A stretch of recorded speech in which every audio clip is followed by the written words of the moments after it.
Okay, now I'm just going to talk about correlations for a few moments. And what I was realizing when I was putting together this review course is that you guys are lucky that you're not in my class, because when I teach this stuff, I make people by hand or with a calculator actually physically calculate the equations to determine if there's a correlation.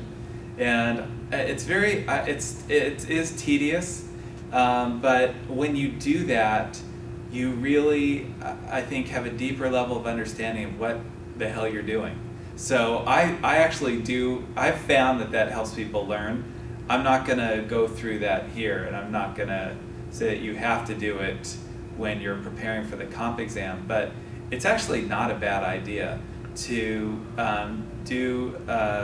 calculate variance by hand, to calculate mean by hand, to calculate t-tests and Pearson's correlations and so on, and just do all that by hand once or twice. And by understanding the underlying mechanics of the statistical procedure, I do think it gives you a firmer grasp of what is going on. But since I'm not doing that, I actually don't have a lot to say about the different correlational techniques, except that you have to be sensitive to your level of measurement and the assumptions of each technique before you decide what to use. The thing that we're most often using in our experiments in psychology is the Pearson product moment correlation, which is the symbol is the little r, and I'm sure that looks familiar to you. I thought I'd take a moment to just highlight a point that you all, I'm sure, are already familiar with, which is that correlation is not causation. And just because you find a relationship between variables does not mean that one variable causes the other. And I thought I'd give you guys this example. Hours spent studying and comp exam score. Now obviously there's got to be some overlap between how much time you study for the comp and the score that you get on the comp. But it's not a one-to-one relationship. In other words, the top scorers are not going to reliably study more than the middle scorers or what have you. There is a relationship, but it's not a perfect correlation, and we can't say with certainty that studying causes you to have higher comp scores, even if we do recognize there's an association between those things.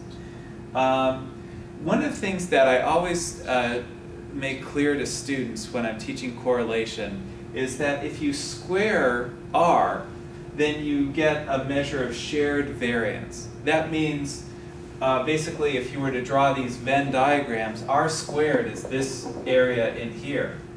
It's the degree to which variation in one variable is associated with variation in the other variable.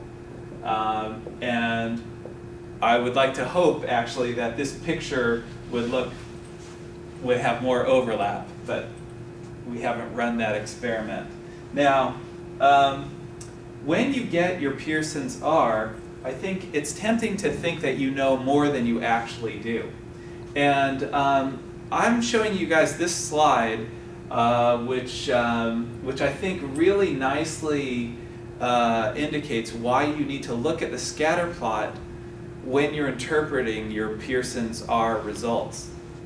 Just take a look at these and you'll notice that they show very different pictures, okay? Over here you have what I think we're all expecting to see when you run a Pearson's correlation, which is sort of a regression line with some very nicely sort of spread out observations along that line. And I think you could feel fairly confident that if someone had an X of 18, they'd have a Y of somewhere around 12, based on that picture. Now, and it's important to note that for these 4 pictures on this slide, every single one of them has the same correlation, the same regression line equation, y equals 3 plus 5x, plus 0.5x, I'm sorry. And obviously r squared is the same since r is the same. And it does indicate a very strong relationship. But if you look at the scatter plots, you'll see that in fact you can be really off course when you just look at the numbers on the Pearson correlation. Okay, after this one, I want you to just go down and look at this slide down here. It's Y3. I know I'm going out of order because that was Y1 and here we're at Y3. But if you just look at this, and I don't know if this is coming across clearly on the video, but there's a blue line here and it goes right up like that. Meanwhile, the actual observations are at a different slope. The slope of these observations is flatter than the slope of our line, and the reason is this one outlier right here, this kind of observation is called an outlier. And that is throwing off our whole line. In fact, what we have here is probably an R of 1, like an absolutely perfect correlation if it weren't for that pesky outlier. So this is throwing off our understanding of the relationship between these variables, and it's throwing off our understanding of the line that helps us understand that relationship. Okay, then going up here to Y2, what you'll see is that this relationship is obviously not linear. And if you were going to use this equation to predict y2 from x2, when x2 is equal to 18, you would be here. And you would be saying that y2 is going to be 12 when x2 is 18. Well, guess what? If we look at these observations, where is y2 more likely to be? Somewhere in this neighborhood, if it follows the trend that it's on. And we'll be completely wrong when we rely on our numbers. Had we not looked at the scatter plot, we wouldn't know that though. Okay, and then the last one, y4 with x4. And again, here is an outlier that completely changes our understanding of the relationship between these variables. In fact, there is no relationship between these variables. When x4 is 8, if we take that outlier out, I should say, when x4 is 8, y4 varies quite a bit.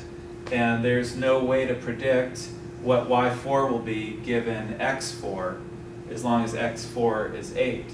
But because we have this one observation there, this actually would have a correlation of 0.816, and we would have the same equation to describe that relationship, and as you can see, that would be totally wrong.